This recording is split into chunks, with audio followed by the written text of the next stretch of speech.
Comment l'écolo utilise le luxe?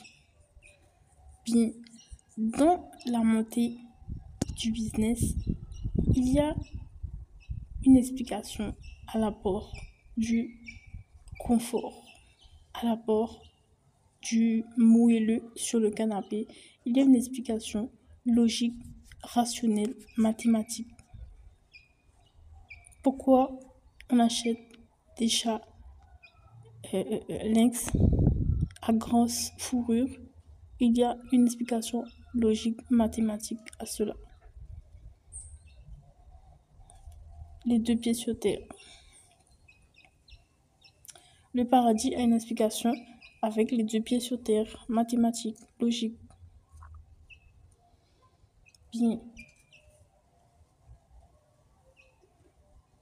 Lorsque vous prenez l'avion en première classe, celui qui prend l'avion en première classe, qui mange l'espace, n'est pas un écolo. Il n'est pas le patron qu'il dit qu'il est. Il mange l'espace de la première classe. Il n'a pas besoin de la première classe. Il a besoin d'une chambre, d'une maison, des pieds sur terre, pas d'une place dans un avion qui a un peu d'espace. On prend une place dans un avion première classe pour que la première classe vienne tenir notre cou, tenir nos grosses jambes, nos grosses mains, nos grosses bras. Ça vient pour cela. On ne vient pas pour dormir dans une chambre agréable. Sinon, on n'a pas de valeur. On est dans les airs et on n'a même pas de chambre. Qu'est-ce que ça veut dire? On n'a même pas de maison. On vient juste pour avoir une maison dans l'avion première classe. Il n'y a pas un peu de déraisonnement là-dedans? On a commencé par prendre l'avion première classe. Dis donc. Donc, si vous avez besoin de place quand vous prenez l'avion, posez-vous la question si vous avez déjà de la place en plus dans votre terrain, votre sol. Parce que si vous n'avez même pas, vous voyez, certains que d'autres, et que vous prenez la première classe, il peut y avoir un gros problème.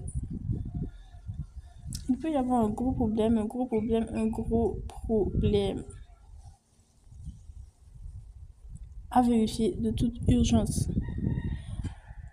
Celui qui prend la première classe, il a serré dans son avancement et dans son évolution, dans son business, il a serré et l'hôtesse de l'air est venue lui apporter le petit, juste au moment où il en avait besoin. D'accord? Il est venu lui apporter le petit espace carré juste au moment où il en avait besoin parce qu'il a 3 valises et je ne sais quoi qui rentrent parfaitement dans cet petit espace en plus. Il y a de l'air pour lui, il y a de l'air pour les autres. C'est comme ça que ça se passe.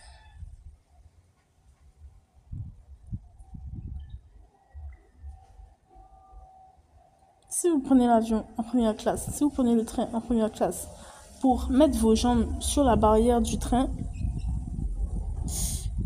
aïe, comme dirait Christina Cordula, aïe, je vous assure que ça peut vous paraître fou, mais aïe. On dort chez soi, on met pas nos jambes quand on a l'occasion quand même. On n'a jamais mis nos pieds chez nous-mêmes. On devient carrément un clochard là, costume ou bien. Et des billets de vin dans notre...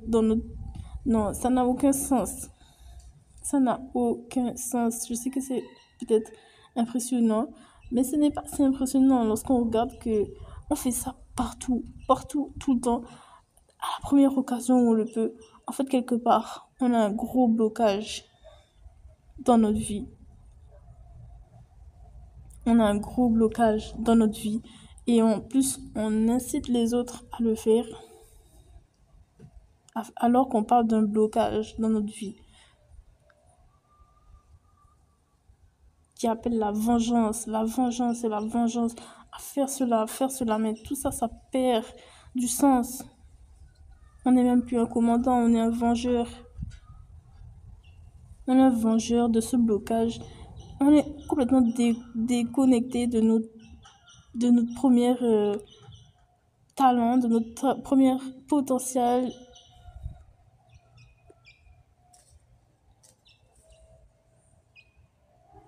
Ça devient minime, quoi, dans notre travail. Le talent et le potentiel, ça devient 10%, 20%. Et on le sait, ça. On le sait que c'est 10 à 20% de vraiment production, de produits. On le sait, mais c'est pas grave. C'est pas grave parce que vous savez, au fond, pour vous, pour ce genre de profil, c'est vraiment plus important de se venger, non? C'est vraiment plus important de se venger? Je pose la question aux Français. Ah bon? Ah bon? C'est plus important de se venger? Ça fait vraiment si mal que cela. On a vraiment autant besoin de cela. Du feu, du poids sur soi. On a vraiment besoin de tout ça. On a vraiment besoin de se réveiller en colère, d'aller en colère, de sourire à peine aux collègues, de repartir en colère. On a vraiment besoin de ça. On a besoin de cette vie-là. Mais moi, je croyais qu'on allait boire du soda, qu'on allait justement faire le barbecue, mettre les gens sur le transat. Tu croyais qu'on allait faire cela? Alors, c'est à quel moment qu'on fait cela? Parce qu'il faut le faire, il faut le faire, il faut le... J'arrive pas à comprendre. À quel moment on le fait? Non, à quel moment on le fait? Parce que c'est du 20%. On ne le fait pas. On ne le fait pas.